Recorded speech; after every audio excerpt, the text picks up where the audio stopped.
Let's talk a little bit about Jacoby Brissett. And when we were prepping for this, you and I were talking, and you said something, and I've said it all along.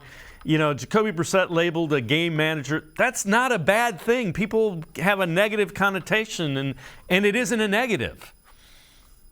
Oh, it's not at all. You know, it's funny, especially over the last couple of years, that term of a game manager doesn't mean anything negative. You know, there's very few quarterbacks you win because of, but there are quarterbacks you win with, and Jacoby Brissett's a quarterback you can win with. He does have some limitations in terms of the vertical game and things he can do explosive-wise. However, he can manage the game. He can get you in the right call in the run game. He's very good at the underneath routes, the hitches, the slants, the unders, the option routes.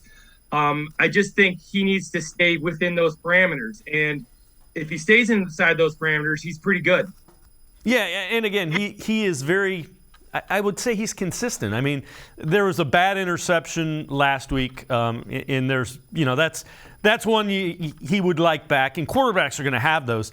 The other ones were balls that he forced in trying to get into field goal range, which are more understandable than most turnovers.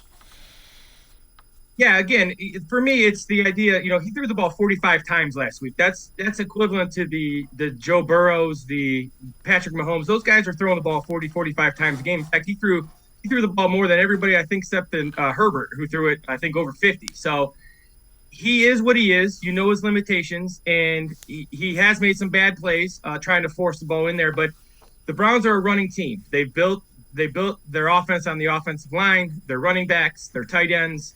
They're a running team, and sticking to their identity will definitely help you go set moving forward.